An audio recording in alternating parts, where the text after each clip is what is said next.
Oui, nos principales revendications ont toujours été des revendications d'ordre général. Mais vous savez qu'aujourd'hui, il y a deux secteurs effectivement qui subissent une injustice. Donc on a véritablement accentué l'accent sur ces deux secteurs. C'est le secteur des collectivités territoriales et le secteur de la santé. Aujourd'hui, dans le secteur des collectivités territoriales et de la santé, nous avons eu des accords avec le gouvernement. Et ces accords-là doivent être appliqués aujourd'hui depuis le 31 mars. Mais à nos jours, on n'a absolument rien vu de la part de ces autorités. Et nous avons fait des pieds de bruit partout pour qu'ils respectent cela. Cela ne s'est pas encore fait et nous nous sommes fait entendre. La dernière fois, vous avez vu, effectivement, pour les collectivités territoriales, nous avons fait un sitting devant la commune pour revendiquer véritablement nos droits. Mais on a vu un maire qui est sourd, un maire qui ne veut rien entendre. Aujourd'hui, il a fait des affectations arbitraires à plus d'une trentaine d'agents aujourd'hui. Et nous nous disons non, trop c'est trop.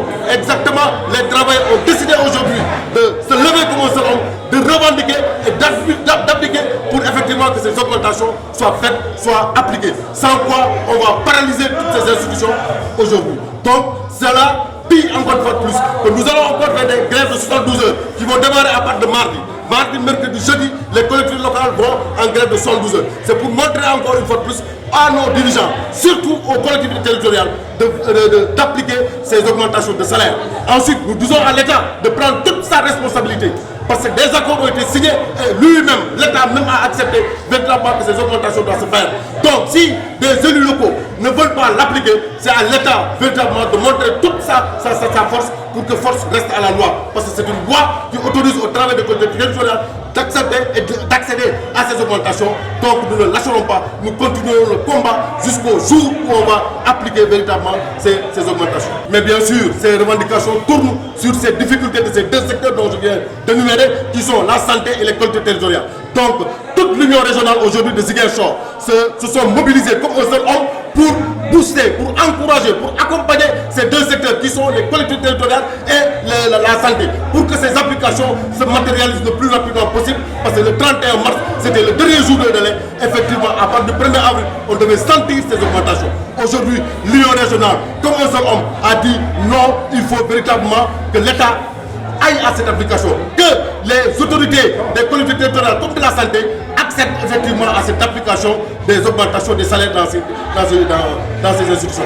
Mais nous disons halte véritablement aux maires, nous le disons halte à ces affectations arbitraires. On a constaté des affectations arbitraires au niveau de la collectivité territoriale. Il y a des gens, ils n'ont même pas respecté le profil. Ils ont rétrogradé des chefs de service pour faire du mal. On ne l'acceptera pas aujourd'hui, on ne l'acceptera pas demain. Comprenez que c'est un plaisir, vraiment, et un honneur de recevoir et bien aussi de sacrifier à ce rituel de dépôt de cahier des doléances en cette journée vraiment de fête des travailleurs.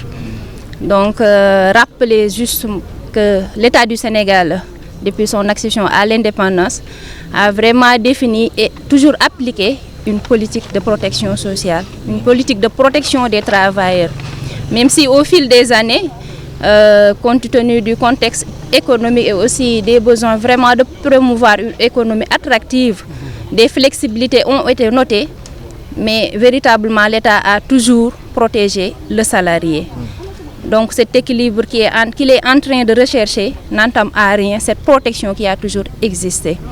Donc vous félicitez vous aussi également dans la mesure où quand vous portez la voix de vos collègues ou bien des salariés, vous permettez en même temps l'État de mieux saisir les questions et les conditions vraiment dans lesquelles les salariés évoluent, et cela lui permet de prendre de meilleures décisions pour véritablement toujours améliorer les conditions d'existence et de travail des salariés.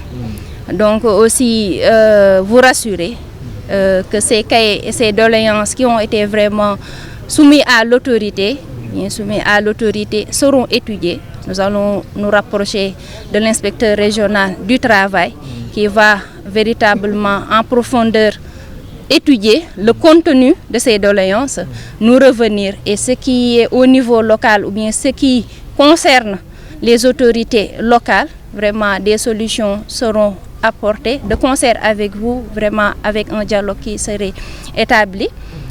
Et ce qui relève du niveau national serait vraiment transmis à qui de droit à l'autorité.